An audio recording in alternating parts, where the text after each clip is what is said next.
کہ بغداد میں ایک بار یہ مشہور ہو گیا کہ ایک اللہ کے ولی دریائے دجلہ کے پاس آئے، بہت عبادت کرتے ہیں۔ سرکار غوث پاک کو جب یہ خبر ہوئی کہ ایک کوئی بڑے ولی آئے ہیں دریائے دجلہ کے پاس عبادت کر رہے ہیں، تو آپ نے کہا اللہ کے ولیوں سے ملاقات یہ اپنے آپ میں ایک عبادت ہے، میں ان سے ملاقات ضرور کروں گا۔ تو سرکار غوث پاک بھی چلے گئے دریائے دجلہ کے پاس کہ وہ اس اللہ کے ولی سے میں ملاقات کروں۔ جب وہاں پہنچے تو پتا چلا کہ وہ صبح ہی وہاں سے رخصت ہو گئے تھے، چلے گئے تھے، غوث پاک سے ان کی ملاقات نہیں ہو پائی، لیکن لوگوں میں مشہور تھا، سارے لوگ دیکھ رہے تھے، وہ کنٹینیو عبادت کرتے تھے۔ تو غوث پاک رضی اللہ تعالیٰ عنہ جب لوگوں سے پوچھتے ہیں وہ عبادت کہاں کرتے تھے، لوگوں نے بتایا وہ جو جگہ تھی وہ ریت پر جو ہے دریا کے کنارے جو ریتی پڑی ہوئی تھی اسی پر عبادت کرتے تھے۔ غوث پاک غور سے نشانیاں دیکھتے ہیں، ان کے سجدوں کے نشان تھے، ان کے ہاتھوں کے پیروں کے نشان تھے۔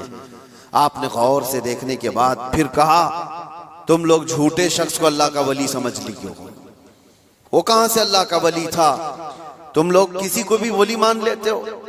لوگوں نے کہا آپ نے تو دیکھا نہیں اور ایسی آپ کہہ رہے ہیں، ہم تو ان کو مسلسل عبادت کرتے ہوئے دیکھ رہے تھے، کوئی نماز قضا تو نہیں کرتے تھے۔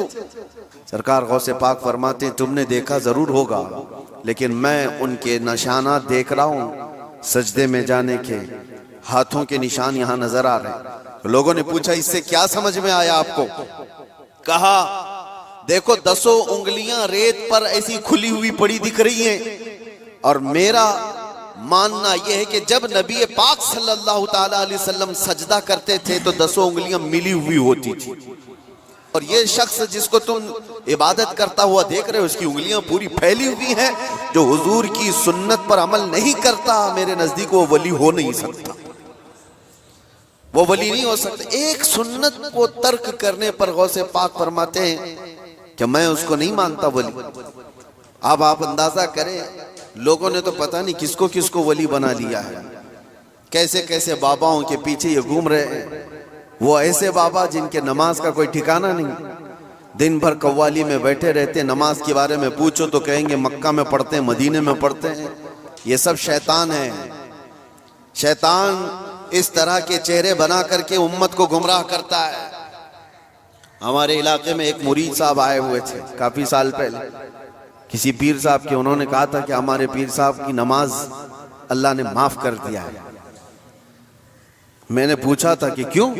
کہا اتنا تقویٰ ہو گیا، اتنی عبادت کیے ہیں کہ ان کو اب یہ ظاہری نماز کی ضرورت نہیں ہے، وہ باطنی نماز پڑھتے ہیں۔ میں نے ان کو ایک سپرے مارا تھا، وہ ابھی تک آئے نہیں واپس۔ کہا شریعت میں 4 لوگوں پر نماز معاف ہے، نابالغ بچہ ہو تو نماز معاف ہے، دوسرے پاگل ہو دماغی نہیں ہے تو بھی نماز معاف ہے، اور تیسرے عورت کی جو ماہواری آتی ہر مہینے حیض کے دنوں میں عورت کو نماز معاف ہے، چوتھے بچے کی ولادت ہو جائے عورت، اس کے بعد اس کو نفاس جو آتا ہے وہ 40 دن تک بھی ہو سکتا ہے میکزیمم، اتنے دن عورت کو نماز معاف ہے۔ یہ 4 لوگ ہیں جن کو نماز معاف ہے۔ میں نے مرید صاحب سے کہا تھا پیر صاحب کو پوچھ لینا ان 4 میں آپ کیا ہو، یا تو تمہارا پیر نابالغ ہوگا اس لیے نماز معاف ہو گئی، یا تو پاگل ہوگا اس لیے معاف ہے، یا تو پھر وہ 2 کیٹیگری جو بڑی ڈینجر ہے، پوچھ لینا۔ میرے عزیزو غوث پاک پر نماز معاف نہیں ہوئی تو ایرے غیر نتھو کھیرے کی بات کیا ہے؟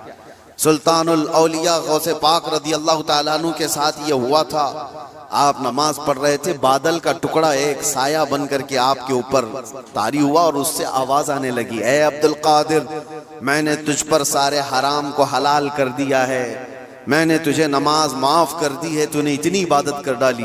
بادل کے ٹکڑے سے آواز آئے کہ عبدالقادر میں نے سارے حرام حلال کر دیے تم پر اور نمازیں معاف کر دی، لیکن وہ ایسے ویسے لوگوں کی صحبت پائے ہوئے اور موسمی طریقوں کے ولی نہیں تھے۔ غوث پاک رضی اللہ تعالیٰ عنہ شان محبوبیت پر فائز تھے، آپ نے برجستہ کہا یہ آواز رحمان کی نہیں ہے، یہ شیطان کی ہے۔ جب نبی پاک صلی اللہ علیہ وسلم پر نماز معاف نہیں ہوئی تو میں کون ہوتا ہوں؟ اللہ کے رسول صلی اللہ علیہ وسلم جو صاحب شریعت ہیں، حضور نے نماز نہیں چھوڑی، اور وہ بھی آخری وقت تک۔ جانتے ہو روایات میں موجود ہے اس وقت رسول اللہ صلی اللہ علیہ وسلم حجرے سے باہر آ رہے تھے جب آپ کی وفات کو چند ہی دن باقی تھے۔ حضرت ابوبکر صدیق امامت کر رہے تھے، لیکن اس کے باوجود رسول پاک صلی اللہ علیہ وسلم سخت علالت کے بعد حجرے سے باہر تشریف لائے تھے، اس حالت میں کہ روایات میں موجود ہے حضور دو صحابہ کے کندھوں پر ہاتھ رکھ کر کے باہر آ رہے تھے، پیر زمین پر نہیں لگ رہے تھے۔ اس قدر شدت کی تکلیف کے ساتھ بھی نبی پاک صلی اللہ علیہ وسلم مسجد میں تشریف لا رہے ہیں، اور یہاں مرغ مسلم توڑتے ہوئے بیٹھے ہوئے وہ پیر کہتے ہیں کہ ہمارے لیے نماز معاف ہے۔ غوث پاک نے جب یہ کہا کہ یہ رحمان کی آواز نہیں، یہ شیطان ہے، میرے لیے نماز معاف نہیں ہو سکتی، تو غوث پاک رضی اللہ تعالیٰ عنہ پر اس نے غرور اور تکبر میں لانے کے لیے ایک دوسرا حملہ کیا تھا اور کہا عبد القادر تم بہت پڑھے لکھے ہو، بہت علم ہے تمہارے پاس، تم پڑھے لکھے نہ ہوتے، علم نہ ہوتا تو آج میرے گمراہی میں آ جاتے۔ شیطان اپنی اصلی حالت پر آ گیا، کہا ٹھیک ہے تم نے مجھے پہچان لیا لیکن تم بہت پڑھے لکھے ہو، تمہارا علم اتنا ہے کہ تم بچ گئے۔ غوث پاک نے کہا تو دوسرا حملہ کر رہا ہے مجھ پر، میرے علم نے نہیں بچایا، مجھے رب کے فضل نے بچایا۔ یہاں پر بھی آدمی بہک سکتا ہے، اگر ہاں کہہ دیا کہ ہاں میں تو پڑھا لکھا ہوں، میں بہت علم والا ہوں، اسی لیے بہت سارے علم والے بھی بھسم ہو گئے، علم والے بھی بہک گئے۔ علم کے ساتھ رب کا فضل ہے تو پھر وہ بچ جاتا ہے۔ میرے عزیزو، عرض یہ کرنا ہے کہ حضور پاک صلی اللہ علیہ وسلم کی شریعت کو چھوڑ کر کے کوئی ولی نہیں ہو سکتا۔ غوث پاک رضی اللہ تعالیٰ عنہ کی 11ویں کرنے والے، نیاز کرنے والے سب سے میرا ایک ہی کہنا ہے اور سب کے لیے ایک میسج ہے کہ تمہاری 11ویں، تمہارے کھچڑے، تمہارے نیاز یہ فرض نہیں، نہ ہی واجب ہیں، مستحب کے درجے میں آ سکتے ہیں، لیکن فجر کی نماز سے لے کر عشاء کی نماز تک فرض یہ تمہارے اوپر ایسا ضروری ہے کہ اس چیز کے لیے کوئی معافی نہیں ہے۔ ایک سال تم نے دیگ نہیں بنائی، نیاز نہیں کی تو قیامت کے دن نہیں پوچھا جائے گا کہ تم غوث پاک کی فاتحہ کرتے تھے کہ نہیں کرتے تھے، یہ سوال نہیں ہوگا، لیکن یہ سوال ضرور ہوگا کہ فجر میں اٹھے کیوں نہیں تھے، اتنی نمازیں قضا کیوں ہوئی تم سے۔ میرے عزیزو، نوافل اور مستحبات میں پڑی ہوئی یہ امت، میں منع نہیں کرتا، آپ شوق سے، ہم بھی کرتے غوث پاک رضی اللہ تعالیٰ عنہ کے دربار میں ایصال ثواب کے لیے، مرحومین کے لیے ہم نیاز، فاتحہ ساری چیزیں کرتے ہیں، لیکن اس کا مطلب یہ نہیں ہے کہ کل وہی ہے اور اللہ تبارک و تعالیٰ کی یہ عبادتیں کچھ معنی نہیں رکھتی، نماز نہیں ہے، قرآن نہیں ہے۔ عزیزان گرامی، میں ان لوگوں سے پوچھتا ہوں جو 2-2 3-3 گھنٹے قوالیوں پر رقص کرتے ہیں، قرآن کی ایک سورہ بھی تو سن کے دکھاؤ، وہ رب کا کلام ہے، اللہ کا کلام ہے۔ کسی قاری قرآن سے تم قرأت سن کر کے جھومو، پھر پتہ چلے کہ ایمان تمہارے دل میں کتنا ہے۔ ڈھول باجوں پر رقص کرنے والی قوم، ایمان سے اگر تعلق ہے تو ان خرافات میں نہیں جا سکتا۔ ہم سنیوں پر ایک بڑا الزام یہ لگایا جاتا ہے کہ یہ صرف چادر، گاگر، جلوس، فاتحہ، نیاز 11ویں والے لوگ ہیں۔ میرے عزیزوں، وہ ایک پارٹ ہے۔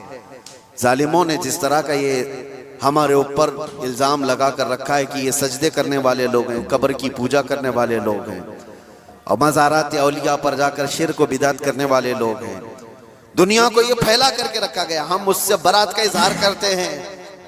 ہم سنی مزار کو سجدہ تو چھوڑو، ہم رسول کو بھی سجدہ نہیں کرتے۔ سجدہ صرف اور صرف اللہ وحدہ لا شریک کے لیے ہے، عبادت صرف اللہ رب العزت کے لیے ہے۔ سجدہ تو دور کی بات، جھکنا بھی جائز نہیں ہے، جھکنا بھی جائز نہیں ہے۔ ہم اس عقیدے کے حامل ہیں، الحمدللہ مزارات پر جاتے ہیں تو شرک و بدعت کے لیے نہیں، میرے مصطفیٰ کے فرمان پر جاتے ہیں۔ اور رہی بات اولیاء کاملین کے مزارات پر جا کر دعا کرنا، یہ قرآن سے ہم اخذ کرتے ہیں کہ سیدنا زکریا علیہ السلام، زکریا علیہ السلام اللہ کے نبی ہیں، پتہ ہے بیت المقدس کے امام، قرآن میں ہے 3 پارے میں، سورہ آل عمران، آپ پڑھ کر کے دیکھنا، ان کو اولاد نہیں تھی، 90 سال کی قریب عمر ہو گئی تھی، لیکن اسی وقت بیت المقدس میں حضرت بی بی مریم کو لایا گیا تھا۔ ان کی والدہ حنا، ان کو بھی اولاد نہیں تھی، انہوں نے منت کی تھی کہ اللہ اگر ہم کو تو بیٹا دے تو ہم بیت المقدس کی خدمت میں وقف کریں گے۔ بیٹا نہیں ہوا، بیٹی ہوئی، منت کے مطابق انہوں نے اپنی بیٹی کا نام مریم رکھا اور لا کر کے بیت المقدس میں وقف کر دیا بچپن میں. تو کس کو دیا جائے گا؟ جو بیت المقدس کے امام تھے، متولی تھے، حضرت زکریا علیہ السلام، ان کے ہاتھ میں دیا گیا کہ بچی وقف ہے. حضرت زکریا علیہ السلام نے قبول کیا اور ایک محراب میں بچی کو رکھتے تھے. قرآن میں یہ ذکر ہے، میں بتا رہا ہوں آپ کو. اور حضرت زکریا علیہ السلام کہتے ہیں کلما دخل علیہا زکریا المحراب وجد عندها رزقا قالت یا مریم انا لکی هذا قالت هو من عند اللہ ان اللہ یرزق من یشاء بغیر حساب.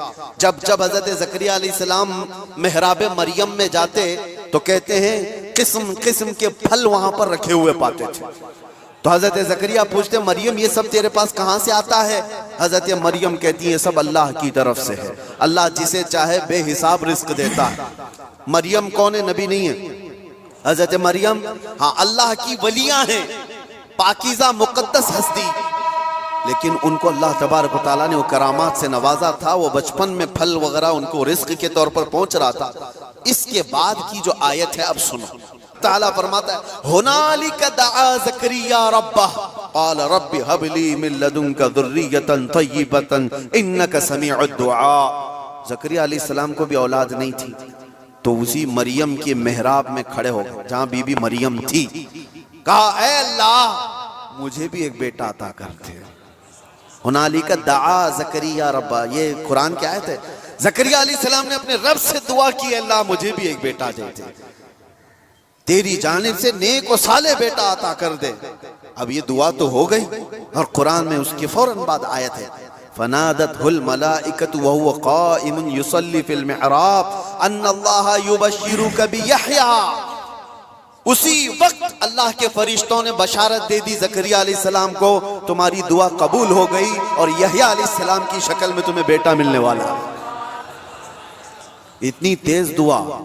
اب میں آپ کو بتاتا ہوں یہ آیت میں کیوں پڑھ رہا ہوں اور کیوں آپ کے سامنے رکھ رہا ہوں.